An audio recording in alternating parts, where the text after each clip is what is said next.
2천만 원 투자해서 250억 원을 아바타로 살아가는 디지털 지구가 만들어진다. 나는 새로운 부가소득 창출이 가능하다.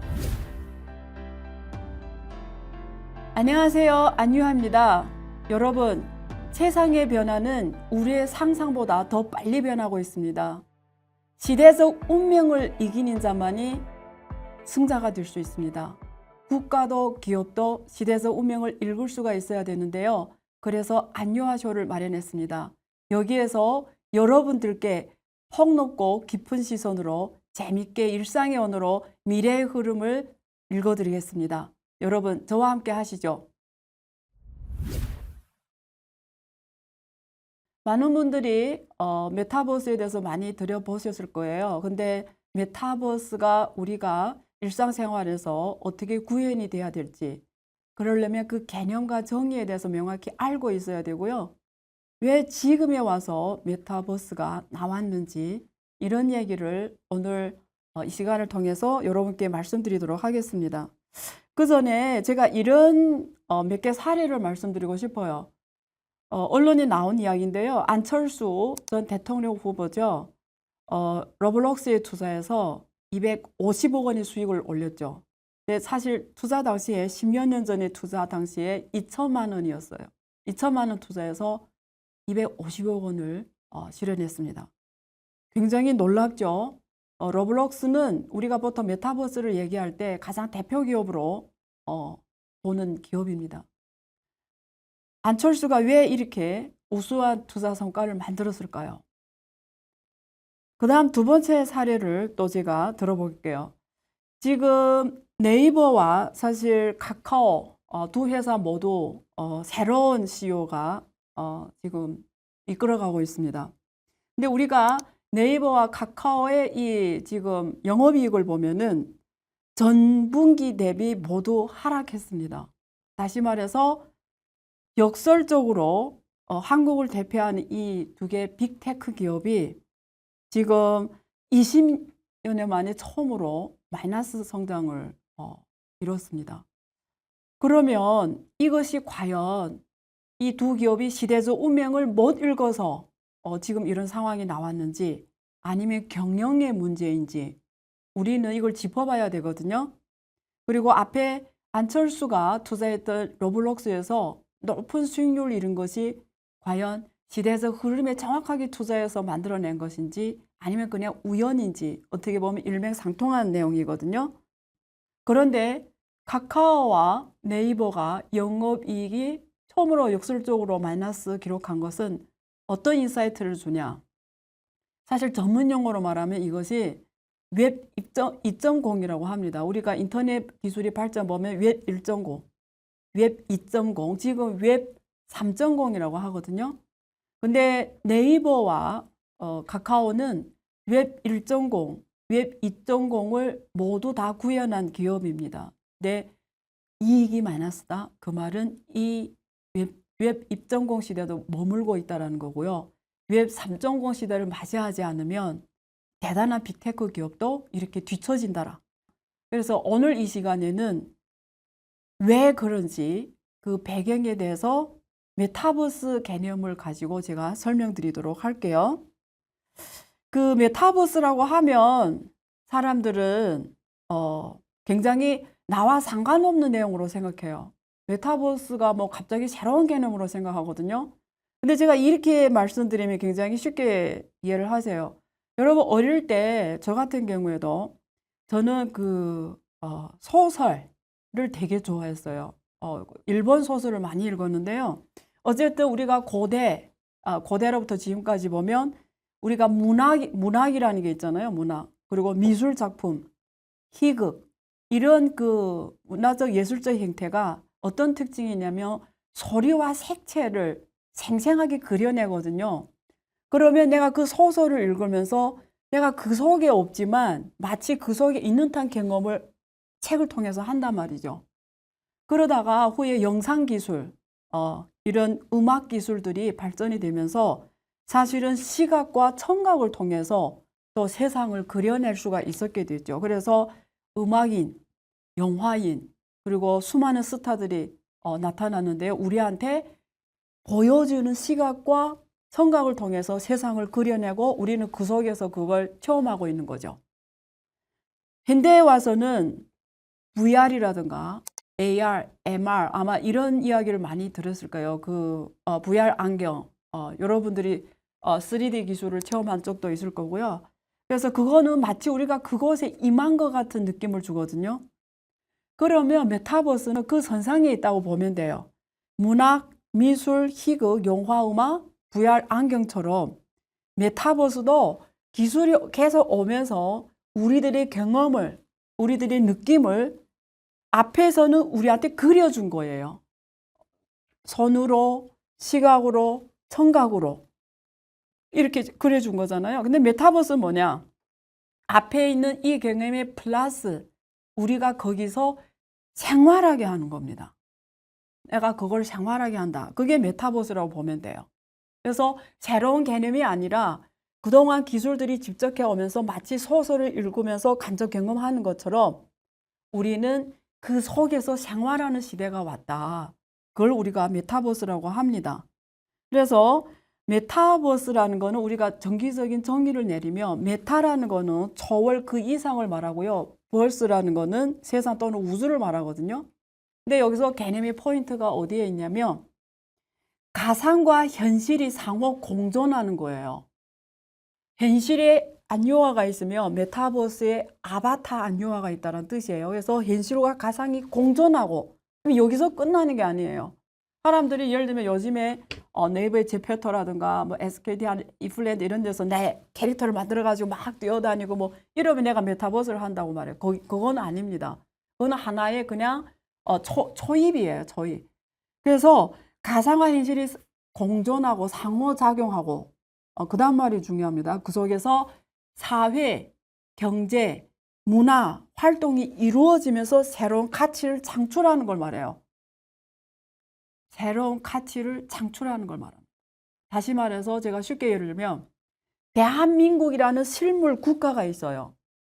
그런데 메타버스에도 대한민국이 있다라는 거예요. 그러면 대한민국이 실물 대한민국은 매년 1.6조 달러 넘는 GDP를 만들어내요. 그러면 메타버스의 대한민국도 오히려 1.6조 달러 GDP가 더 많은 GDP를 만들어낼 수가 있다는 거예요. 만약에 대한민국의 실물, 우리가 살아가는 이 대한민국 실물 대한민국과 가상세계에서의 대한민국이 유난하게 서로 작동하고 이러면 한국은 세상에서 가장 선도적인 국가가 될 수도 있어요. 그래서 어떻게 상호 공존하고 상호 작용을 하면서 새로운 부가가치를 만들어낼 것인가가 메타버스의 정의이면서 핵심입니다. 그래서 메타버스라고 할 때는 첫 번째 어렵게 생각하지 말라. 그냥 인터넷이 연속이라고 볼 수 있는데 과거의 인터넷, 우리가 모바일 인터넷 포함하는 개념이에요. 2차원 개념입니다. 시간과 공간 2차원 개념이라면 메타버스라는 거는 시간과 공간 플러스 체험이 들어갔다라는 거예요. 체험. 시간, 공간, 체험. 이게 메타버스. 체험이라는 건 내가 그 속에서 생활하는 거예요. 그래서 메타버스 개념을 쉽게 생각하시면 좋겠고요. 보통 한마디로 정리하면 메타버스는 기업 혹은 개인 혹은 국가든지 아바타로 살아가는 디지털 지구가 만들어진다. 이것이 메타버스라고 보면 되고요. 누구나 그 메타버스에서 다른 또 역할이 있다는 거죠. 실물에서 내가 환경미화원일 수 있지만 메타버스에서 나의 아바타는 예술인이 될 수도 있어. 실물에서는 내가 엔지니어 일이겠지만 메타버스에서는 내가 교육을 할 수도 있고요. 그래서 누구나 아바타로 돌아갈 수 있는 세상을 만들어주는 것이 메타버스다. 실물이 내가 마치 그 속에서 체험하듯 살아가도록 하는 시스템을 만드는 것이 메타버스다. 일단 그 개념을 명확하게 했으면 좋겠어요. 그래서 앞으로는 누구든지 현실에서 로그아웃해서 메타버스로 로그인해서 메타버스로 생활하다가 다시 메타버스 로그아웃해서 현실의 나의 캐릭터 돌아와서 똑같이 생활하고 다시 필요하면 또 로그인해서 메타버스에서 또 어떤 가치를 창출하고 그래서 앞으로는 누구나 아바타가 있을 거예요. 그래서 현실에서 내가 예를 들면 기사님이다. 현실에서 기사 생활하면서 월급을 번다고 하면 메타버스의 나의 아바타는 음악인으로서 가치를 창출해서 나의 부가 수입을 만들어 줄 수가 있어요. 그래서 여러분들 앞으로 혼자서 지금처럼 그냥 하나의 실물 캐릭터로 월급을 버는 것보다 자신이 꿈꿔왔던 어떤 캐릭터를 메타버스로 구현해서 그 메타버스 아바타로 또 메타버스 세계에서 새로운 월급이라는 표현 맞지 않고요. 새로운 가치를 창출해서 부가소득을 올릴 수가 있어요. 그래서 한마디로 메타버스는 아바타로 살아가는 디지털 세상을 만드는 개념이다. 누구나 자기만의 아바타 디지털 세상을 만들면 나는 새로운 부가소득 창출이 가능하다. 일단 이 정도로 명확하게 정리를 했으면 좋겠어요. 예를 들면 제가 구체적 사례를 들게요.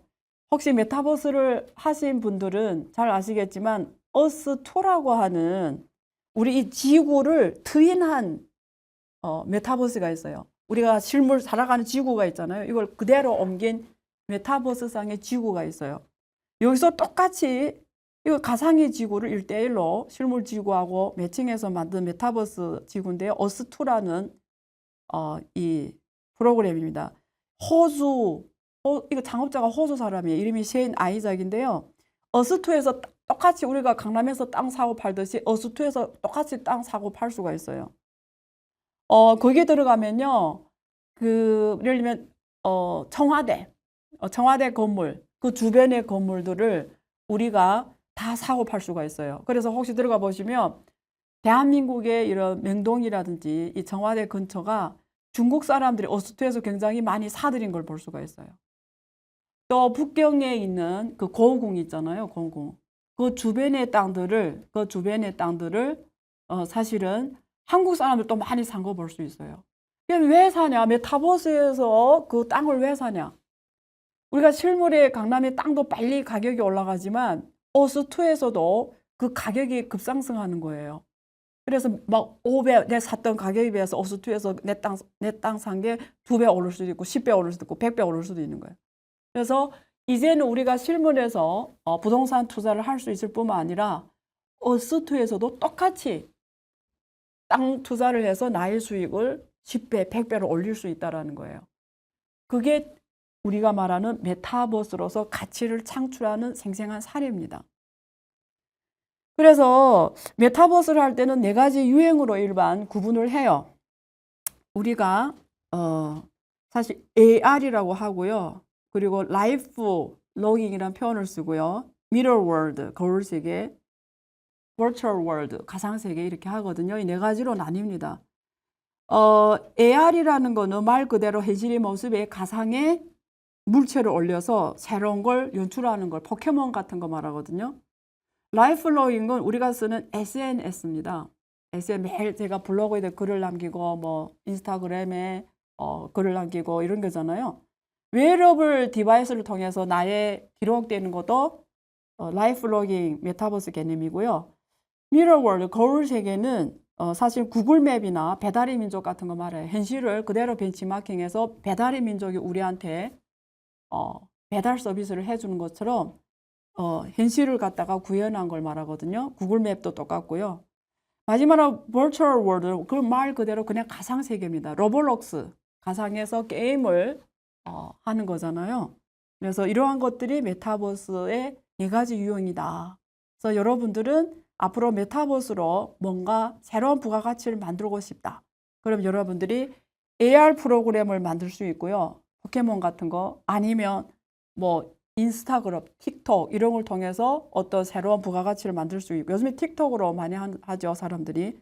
그리고 미러 월드, 구글 맵 같은 아까 어스2 같은 걸 여러분들이 또 앱을 만들어서 많은 사람들이 쓰면 그것 또한 새로운 부가가치를 만드는 거거든요.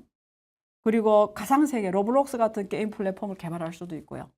그래서 어느 유행이든지 여러분들이 이쪽으로 아이디어를 내면 우리 지구상의 모든 것을 메타버스로 옮기는 작업 자체가 어마어마한 새로운 부를 창조하는 과정이고요. 또 새로운 기회가 창출하고 새로운 미래를 만들어주는 과정입니다. 네. 오늘은 메타버스 개념 정의에 대해서 말씀을 드렸습니다. 전 세계가 확 뒤집어졌습니다. 네. 주인을 모르기 때문에. 국제 표준 국내 지침을 안 지킨다는 가장 큰 실수를 하고 있는데요. 모르고 안 한다는 건 좀. 예, 연결할 부분을 빼놓은 거예요. 네. 네 가지나.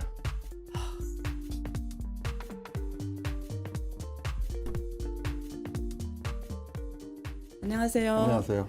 교수님, 그 대한민국의 메타버스 산업이 잘못된 방향으로 가고 있다. 이 말씀이 저는 가장 지금 인상이 깊었고요. 특히 구멍이 뚫렸다. 그리고 한국의 메타버스는 모래성 같은 지금 상황이다. 이런 문제 제기를 하셨거든요.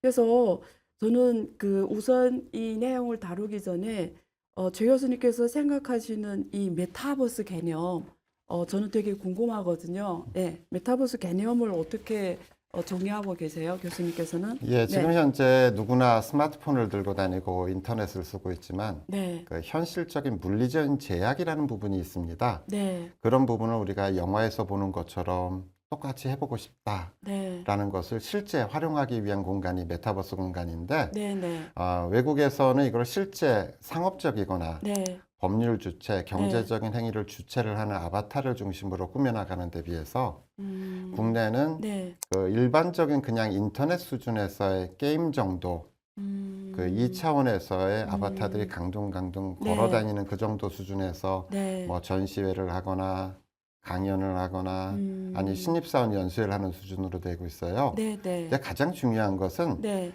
인터넷이 됐든 메타버스가 네. 됐든 커넥션 연결이 아니라 트러스트 커넥션이 돼야 되거든요. 작년에 그 네. 페이스북 메타가 네. 제일 처음에 네, 발표를 할 때 이런 얘기를 했었어요. 네, 네, 당신의 아바타는 남이 도용할 수 있고 네, 해커가 변제해서 쓸 수 있다. 네, 그래서 우리는 아바타 시큐리티를 얘기한다 네, 라고 했는데 국내에선 그런 얘기가 전혀 없이 진행이 되고 있는 게 하나가 있고요.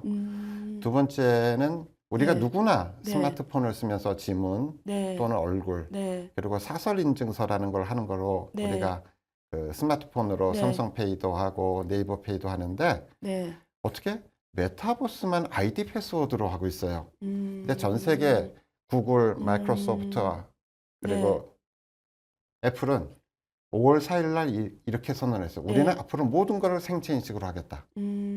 그렇다고 치면 국내 아이디 패스워드 버전으로 만든 거는 옛날에 포니 자동차 수준이고 애플, 구글, 아마존 글로벌 업체들이 만드는 것은 제네시스 네. 최신형 버전으로 만들고 있는 거죠. 네. 그런 큰 차이가 있습니다. 그러면 제가 조금 살짝 더 디테일하게 물어보면 뜻은 이해가 됐어요. 국내 메타버스는 포니 자동차 수준으로 접근하고 있고 해외 같은 경우에는 제네시스 이런 수준으로 접근하고 있다는데 구체적으로 여쭤보면 예를 들면 우리가 뭐 요즘에 집에서 AI 가전을 많이 쓰잖아요. 그러면 미국이나 이런 대기업에서 하는 AI 이런 가전과 한국의 이 대기업이 하는 AI 가전을 말씀하신 대로 구체적으로 그 접근 방식에 있어서 차이를 어떻게 구체적으로 말씀해 줄 수 있나요? 초등학생하고 대학생 수준으로 좀 갈려 있어요. 네, 네. 한국의 대표적인 네. 그게 삼성 빅스비, 그렇죠.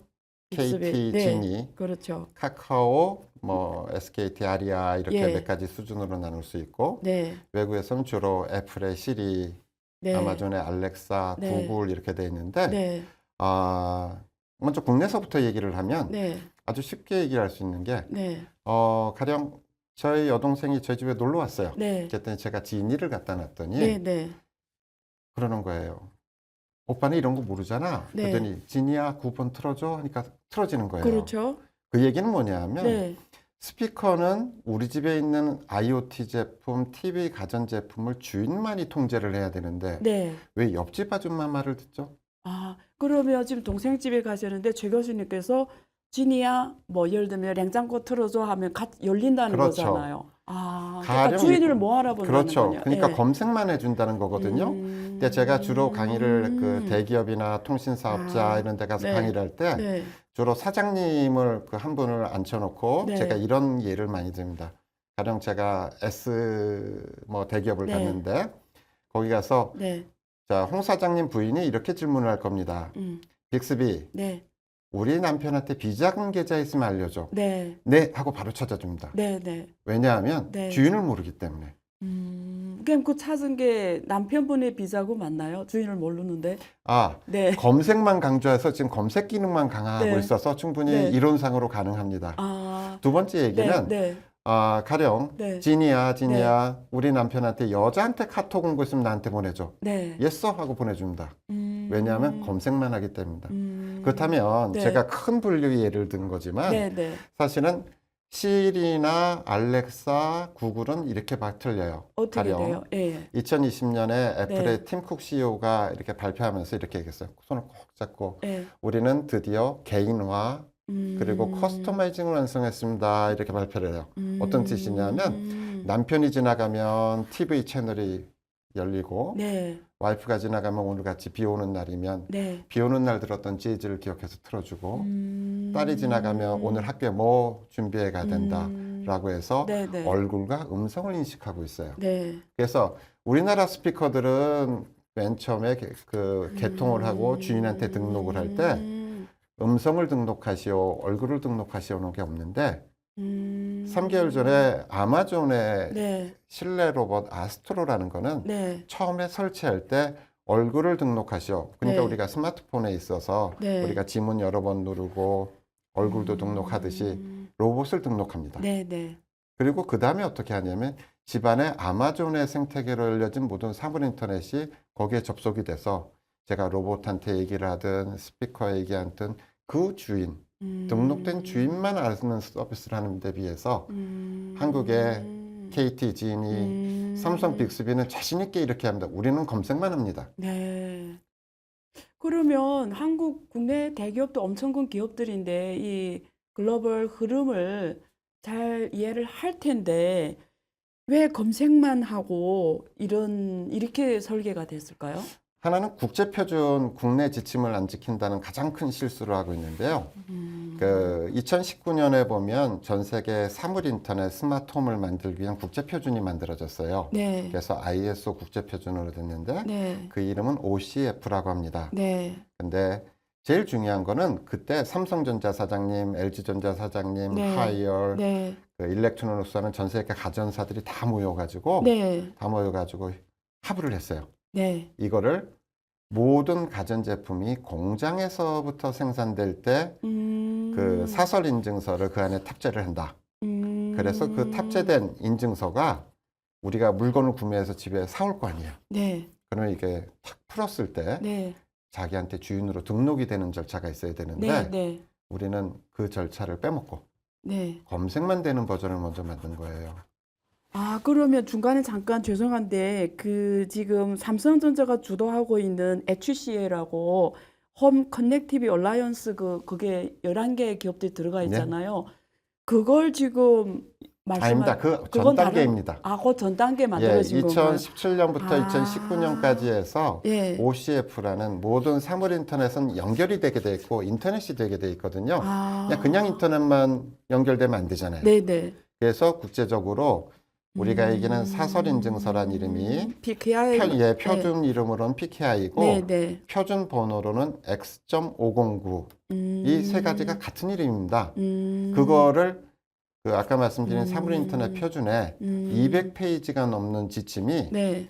모두 다 공장에서부터 생산 단계에 IoT 인증서를 넣어라. 아, 그렇게 돼 있는데요. 예. 그리고 지금 질문하신 그 두 번째 거는 메터 표준이라고 합니다. 네네. 메터 표준은 뭐냐면 네. 우리 안 교수님이 집에 맨날 삼성만 살 수 없고 또 LG도 살 수 있고 뭐 그렇죠. 소니도 살 수 네, 있고 네. 중국 제품도 살면 네. 이게 가서 붙어야 되잖아요. 그렇죠. 그러면 이거는 호환성을 위한 이기종 아. 제품을 사도 붙일 수 있는 네. 표준이 지금 말씀하신 그 HCI가 만든 메터라는 표준입니다. 아, 그러니까 다른 회사들이 만든 사물 인터넷 기기들이 서로 연결이 되는 거, 우리가 말하면 초연결이 네. 가능하도록 하는 그 시스템을 같이 구축하는 맞습니다. 표준이 메타 예, 표준이고요. 그래서 이기종 제품도 네. 해킹되는 제품이 저한테 붙으면 안 되고 또 해커들이 와서 장난하기 전에 저한테 주인으로 붙여놔야 네. 그게 동작하는 건 얘기였습니다. 아, 그러면 그 메타 표준이 만약에 작동이 되면 혹시 이제 말씀하신 대로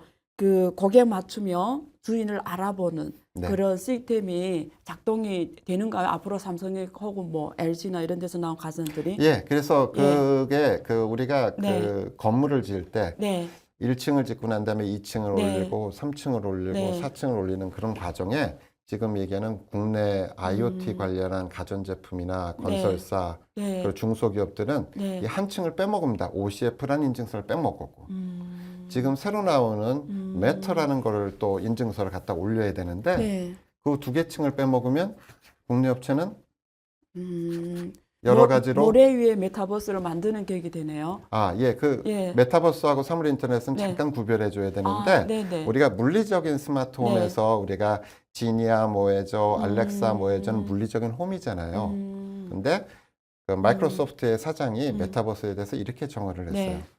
현실의 스마트홈의 사물 인터넷을 네. 그대로 메타버스에 올려서 메타버스 홈이라고 하는 것이 메타버스다. 즉 현실의 공장을 스마트 팩토리를 그대로 올리면 메타버스 스마트 팩토리가 되는 거고.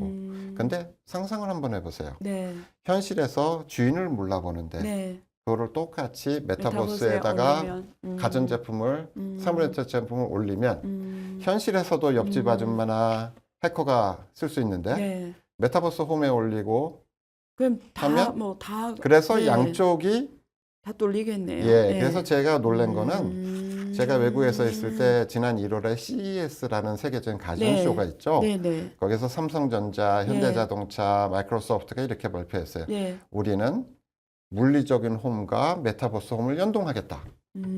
그러면 제가 생각할 때 눈이 번쩍 뜨이는 게 국내는 물리적인 스마트홈의 음성을 구별 못하는데 네.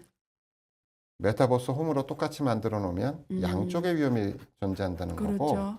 외국은 알렉사나 쉬리나 이렇게 해서 확고하게 주인한테 등록되는 시스템을 가진 거는 메타버스 홈에서도 예. 가령 안 교수님이 현실에서 유료 TV를 뭐 네. 디즈니를 보든 뭐 그렇죠. 넷플릭스를 예. 보던 걸 그대로 옮겨놨어요. 네. 근데 남도 볼 수 있고 안 교수님도 볼 수 있으면 이상하죠. 그렇죠. 그거는 너무나 위험하죠. 네. 사실은. 그러면 다시 제가 지금까지 말씀하신 걸 제 이해를 다시 한번 말씀드리면, 일단은 우리가 지금 사물 인터넷 같은 경우에는 어떤 물리적인 우리가 홈이라고 봤을 때 그걸 메타버스 가상세계에 구현하는 것을 메타버스 홈으로 일단 구분할 필요가 있는 거고요. 자, 그리고 IoT 쪽에서 우리가 지금 글로벌적으로 동향을 보면은 주인을 알아보도록 사물 인터넷이 지금 발전하고 있는데 그 핵심에는 OCF 표준과 지금 메타 표준 두 개가 있는데요.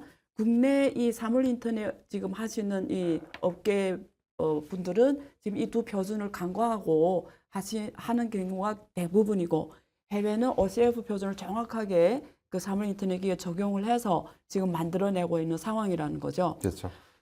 그러면 그 뭐 OCF 표준을 적용해서 안 하는 국내 예를 삼성 같은 경우 대기업이잖아요. 그걸 안 하는 혹은 배경이 있나요? 네. 그 정확한 네. 부분은 네. 제가 너무 기술적이라서 네, 그렇지만 네. 간단히 얘기 드리면 네, 네. 우리가 삼성의 폰이나 네. 애플 아이폰 네. 그리고 PC의 공통적인 구조가 하나 있어요. 네.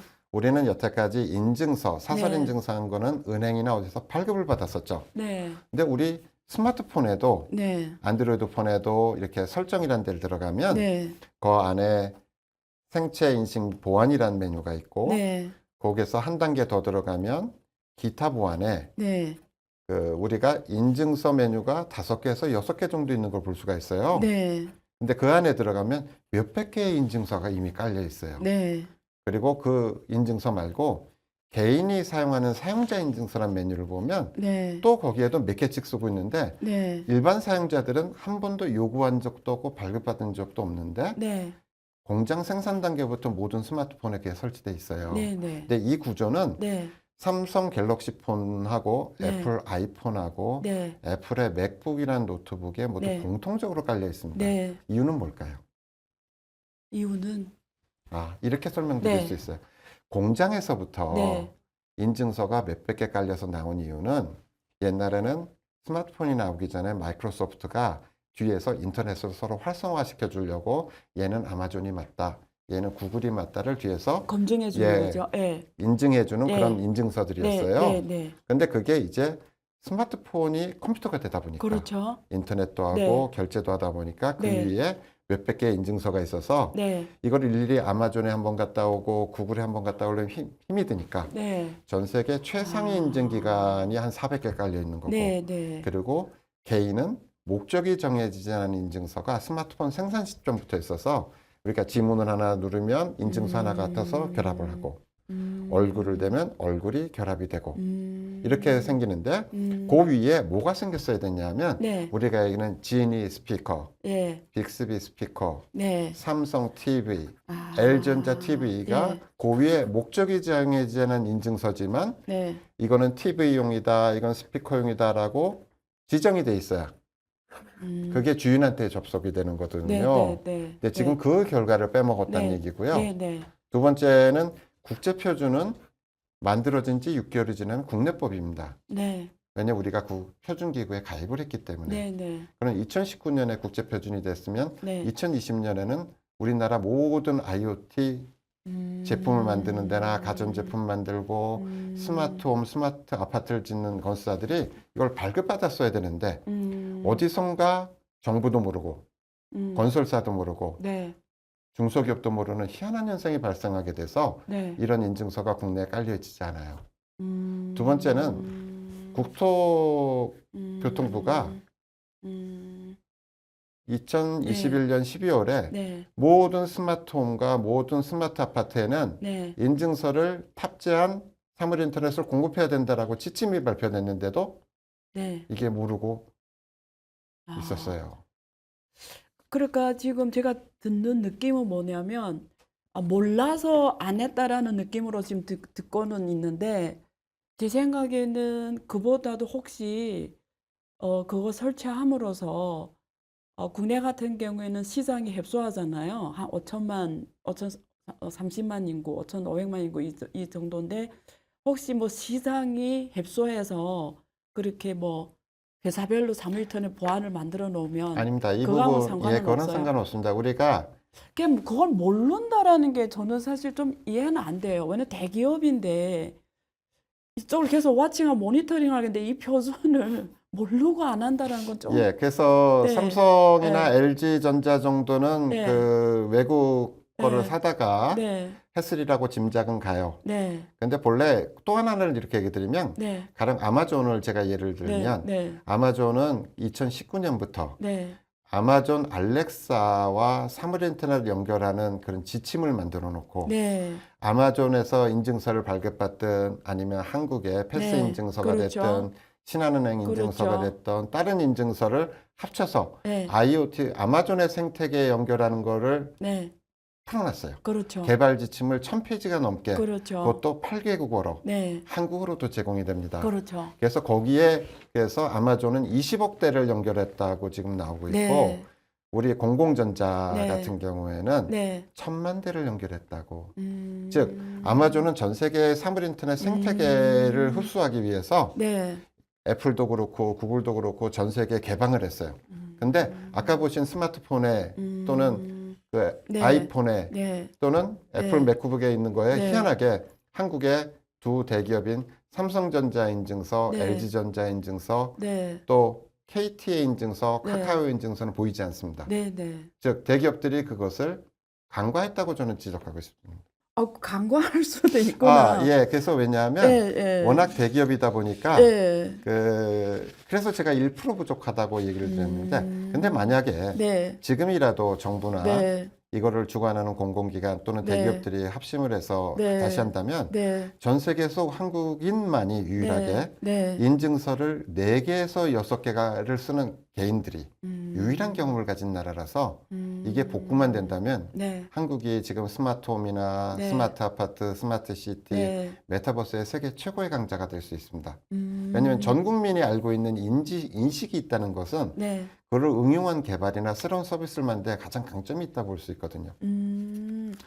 그렇군요. 그러면 제가 지난번에 저는 금융 사이드에 있다 보니까 그 한국의 ICT 기업들 예를 들면 SKT하고 하나금융이 지금 이제는 미래 세상은 메타버스 시대다 이러면서 디지털 금융 쪽으로 협력을 굉장히 지금 폭넓게 하고 있거든요.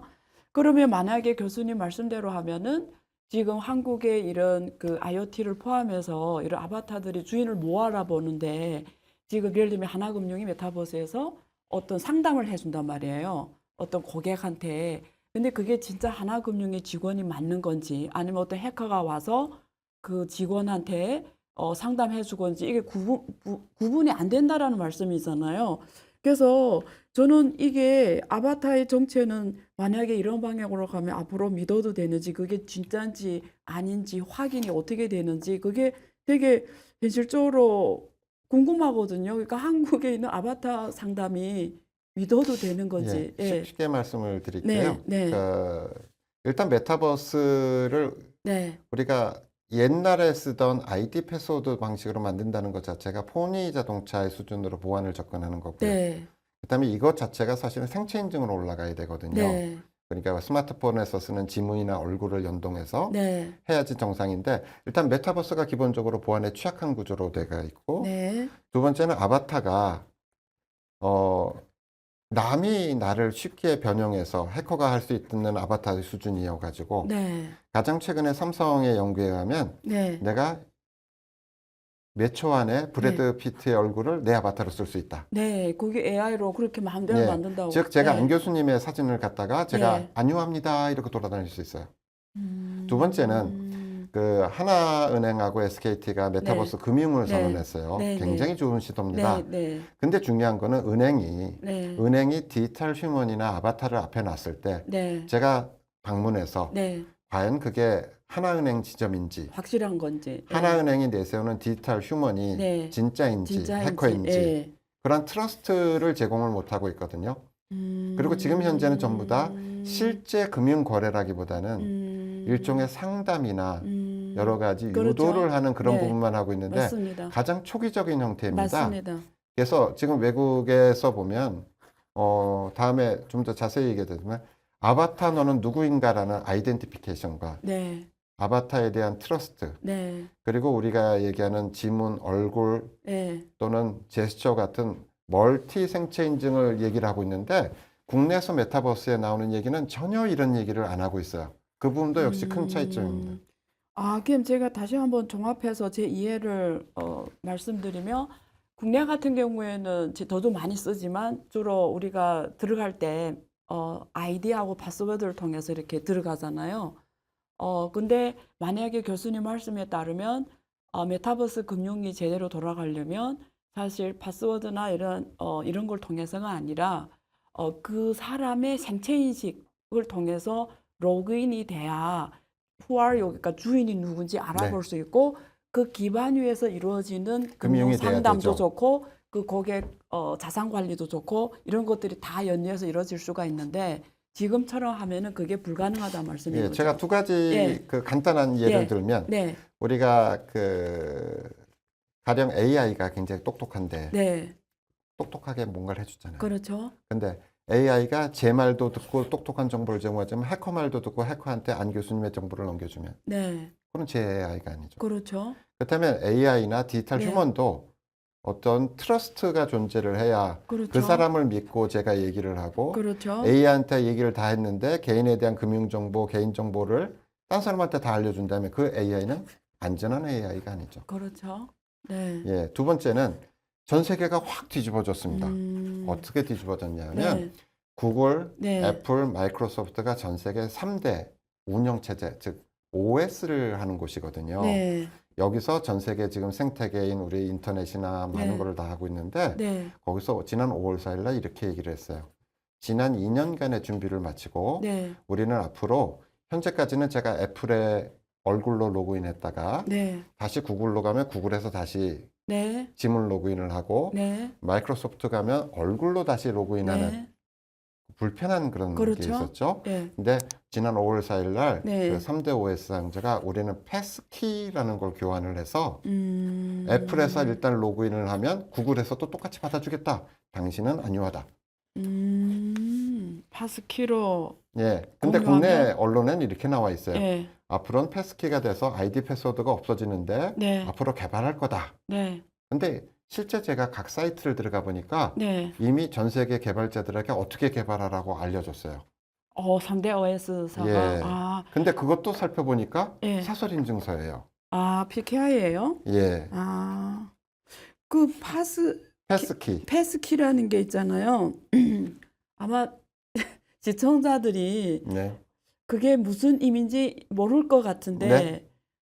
그 전에 블록체인 같은 경우에는 그 어떤 특정인의 소유나 이런 게 검증이 되잖아요. 그래서 저는 패스키를 설명하시면서 혹시 먼저 블록체인에 대해서 뭐 개념 설명해 주실래요? 예. 블록체인에도 나오고 네. 우리가 얘기하는 생체 인증, 네. 메타버스 뭐 네. 여러 가지 사설 네. 인증서에는 공통적인 원리는 이런 네. 게 있어요. 네. 어떤 우리가 옛날에 동화책에 네. 보면 네. 전쟁이 나면 엄마가 동전 하나를 찢어서 네. 반으로 나눠서 네. 목걸이를 해주고 네. 니네가 다시 만나면 그걸 형제라 이거라. 맞춰보고. 네. 우리가 얘기하는 공인인증서, 사설인증서, 오늘 IoT 인증서가 다 똑같이 이렇게 인증서라는 것이 네. 이제 두 개로 나눠서 그렇죠. 개인이라고 한 거는 제 스마트폰 갖고 있고. 아니면 PC 네. 항상 개인이란 건 내가 가지고 있고 갖고 있고. 이 공개키란 것은 이제 퍼블릭 키는 신한은행, 네. 그렇죠. 카카오, 네. 애플 이거는 공개키라는 것은 상대방한테만 줍니다. 그 우리가 CA 기간이라고 하나요? 그거는 인증기간을 네. CA라 하고 네. 인증기에서 발행한 것을 인증서라고 하는데 네. 사설 인증서가 됐건 오늘 얘기하는 네. IoT 인증서, 패스키 네. 전부 다 이 공개키를 교환하는 겁니다. 아. 이 공개키는 남이 가져가 봐야 우리 안 교수님 거라는 걸 증명할 수가 없어요. 그냥 패스키가 공개키에서 가나요? 예, 패스키는 공개키인데 이거를 예. 자기네들이 해서 이 3대 OS가 서로 교환을 해가지고 네가 애플에서 생체 인증 들어갔으니까 구글에서도 받아줄게. 그리고 이거를 그것도 마이크로소프트에서 시군요. 받아줄게. 이해했습니다. 그래서 예. 전 세계에 아이디 패스워드를 노 아이디 패스워드를 선언했어요. 지난 5월 4일 날. 이것도 국제 표준입니다. 그렇죠. 근데 그러면 제가 얘기를 드릴게요. 우리가 IoT를 예. 우리가 스피커나 TV를 하는 OCF 인증서 빠져 있고 네. 앞으로 소니나 일렉트로닉스는 타 제품을 사는 인증서도 지금 빠져 있고 네. 지금 얘기한 패스키 네. 이제 다 생체 인증으로 한다는데 네. 우리나라 국내에 1000개나 되는 메타버스는 왜 아이디 패스워드만 할까요? 그러면 제가 또 하나의 의문을 던지죠. 네. 월스트리트 기자가 이렇게 얘기를 했어요. 네. 내가 A 메타버스, B 메타버스, C 메타버스를 가는데 왜 내 모습이 계속 틀려지냐? 네. 두 번째는 네. 하나의 안유아의 모습으로 안 교수님의 모습으로 롯데 메타버스도 네. 가고 삼성 메타버스도 네. 가고 제페토도 가고 디즈니랜드 메타버스도 가서 거기에서 항상 내 지갑이 있어야 네. 거기에다가 암호화폐를 실든 디지털 화폐를 실든 네. 경제 주체로서의 그 사람이 돼야 되는데 네. 그런 걸 생각하고 다시 국내 메타버스를 보면 이렇게 2D에 주모를 꼭 쥐고 뛰어다니고 말이나 걸고 네. 그래서 제가 포니 자동차 수준이라고 하는 겁니다. 이제 좀 이해되는 것 같습니다. 지금 말씀하신 이런 내용들이 뭐 혹시 블록체인하고 관계가 되는 부분이 어떤 블록체인에도 자세히 문서를 읽어보시면 네. 블록체인 구글에 꼭 검색하시길 권하는데 네. 블록체인에 가면 거기도 꼭 개인키 공개키란 말이 나옵니다. 그러니까요. 근데 제가 블록체인 얘기할 때마다 꼭 아프리카 추장을 얘기합니다. 네. 블록체인은 엄청나게 좋은 기술인데 네. 자 보세요. 아프리카 추장님이 네. 롯데호텔에 오셨어요. 네. 이렇게 틀으니까 찬물 나오지 이렇게 네. 틀으니까 더운 물 나오지 네. 너무 좋아서 다음날 새벽에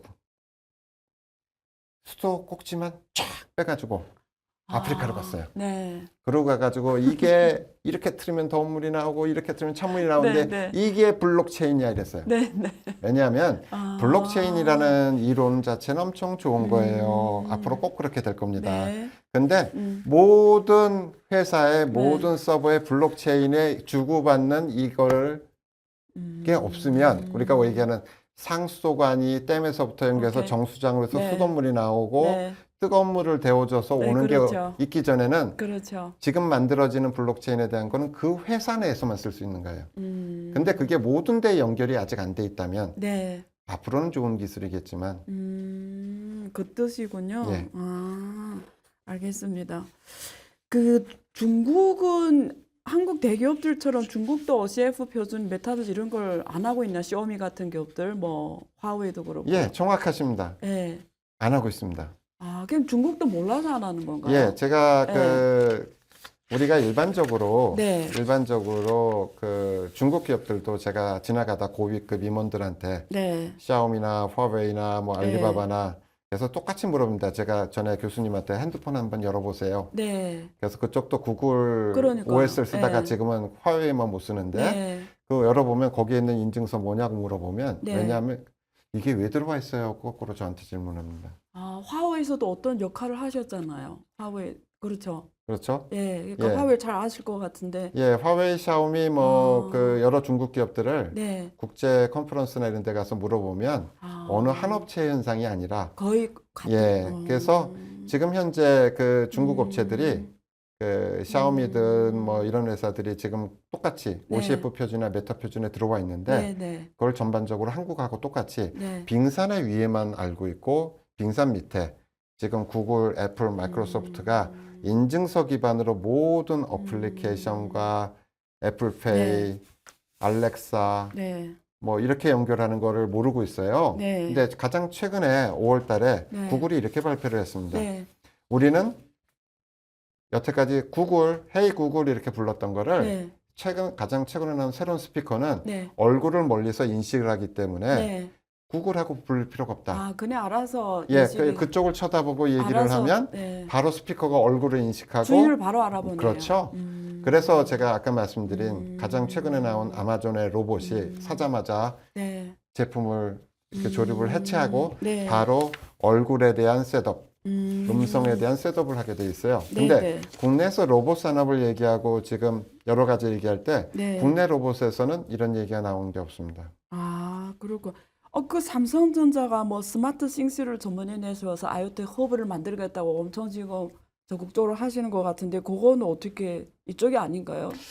제가 네. 뭐 삼성 담당 임원한테 딱 두 가지만 물어봤어요. 네, 아주 얼마 전에, 네, 네. 2달 전에 물어봤어요. 네. 저 아마존 알렉사는 6명을 등록하는 것 같고 네. 시리도 몇 명을 등록하는 것 같은데 네. 삼성 빅스비는 몇 명을 등록해요 했더니 저희는 등록 안 합니다.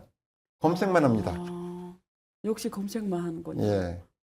주인을 못 알아보는군요. 제가 뭐 네. 삼성전자가 요즘 이런 빅스비 관련해 가지고 하는 영상을 네. 보는 소개해드리면 네. 거기서 첫 마디에 딱 이렇게 얘기해요. 문 열자마자 빅스비 전등 켜줘, 네. 커튼 올려줘, 네. 뭐 해줘라고 하이 빅스비. 나오는데 방송 모드.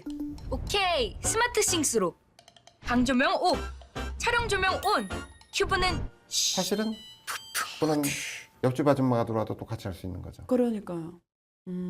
그래서 그 삼성의 어느 제품까지가 그건 돼 있고 어느 제품까지 안 돼 있다라는 구분은 제가 이 자리에서 얘기 드리기가 힘들고 네. 네. 다만 전반적으로 외국에서 삼성전자, LG전자 TV의 겉모양을 보면 이렇게 써 있어요. 네.